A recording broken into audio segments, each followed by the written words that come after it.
नमस्कार, मैं रमाकांत उपाध्याय नव समाचार से आज की बात में एक बार फिर हाजिर हूँ। बात करेंगे पूरे विश्व और भारत की, जहां पर संक्रमण की रफ्तार बढ़ती जा रही है। देश में अब तक करीब 1.21 करोड़ लोग इस महामारी की चपेट में आ चुके हैं।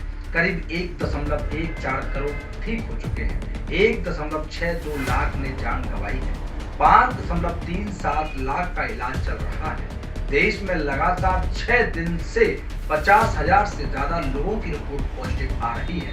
इनमें से 3 दिन शुक्रवार, शनिवार और रविवार को तो आंकड़ा 60,000 के पार रहा।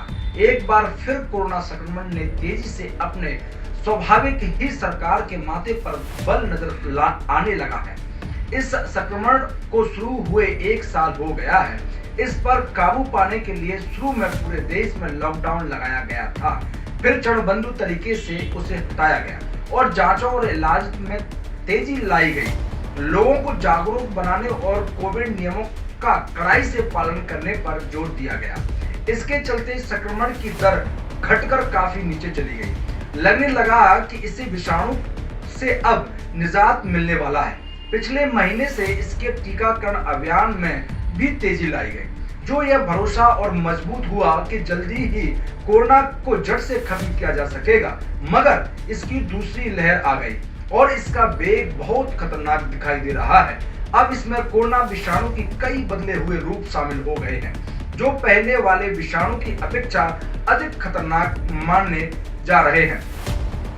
इनका संक्रमण पहले ही अपेक्षा दुगनी रफ्तार से फैल रहा है, क्योंकि बाजार, सार्वजनिक वाहनों, अस्पतालों वगैरह में भीड़ भाड़ पहले की तरह जमा हो रही है। इसीलिए इस लहर में संक्रमण का चक्कर तोड़ना बड़ी चुनौती साबित हो रहा है।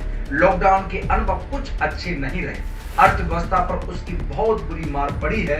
उसके चलते लाखों लोग रोजगार, नौकरियां और कारोबार छिन गए। बाजार अब तक पटरी पर नहीं लौट सका है। इसलिए सरकार लॉकडाउन जैसे कदम उठाने से बच रही है, मगर सीमित समय के लिए कर्फ्यू और लॉकडाउन जैसे कदम उठाए जा रहे हैं। इससे लोगों की गतिविधियों को नियंत्रित करने में कुछ तो मदद मिलेगी। संवेदनशील इलाकों की पहचान कर छोटे छोटे हिस्सों में बांटकर बंदी लागू करने पर विचार हो रहा है। इस तरह संक्रमितों की पहचान और उसका इलाज करने में काफी मदद मिल सकती है।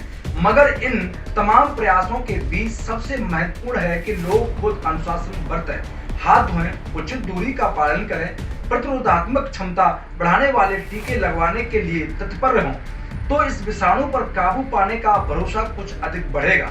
मगर देखा जा रहा है कि बहुत सारे लोग जैसे कि मान बैठे हैं कि कोरोना का भय अब समाप्त हो चुका है। दूर दराज के गांवों में इसकी संक्रमण के लेकर उतनी चिंता नहीं है जितना शहरों और कस्बाओं में है। शहरों में आबादी संगन होती है और सार्वजनिक वाहनों, बाजारों, दफ्तरों, अस्पतालों आदि में भीड़ की नियंत्रित करना अक्सर कठिन हो जाता है। उसमें बहुत सारे लोग ठीक तरीके से नाक मुंह ढकना तक जरूर नहीं समझ रहे हैं। अब तक की महामारियों के अनुभव यही कह रहे हैं कि अगर लोगों में जागरूकता आए और वे बीमारी से निपटने के सहयोग करें तो उस पर जल्दी काबू पा लिया जाता है। मगर कोरोना को लेकर अगर लोगों में अपेक्षित जागरूकता नहीं दिखाई दे रही है तो सरकार को कुछ सख्त कदम उठाने ही चाहिए, नहीं तो यह दूसरी लहर अधिक नुकसान कर सकती है। मैं फिर मिलूंगा एक नए विषय, एक नए मुद्दे के साथ। देखते रहिए नव समाचार, बेबाक खबर हर समय। धन्यवाद।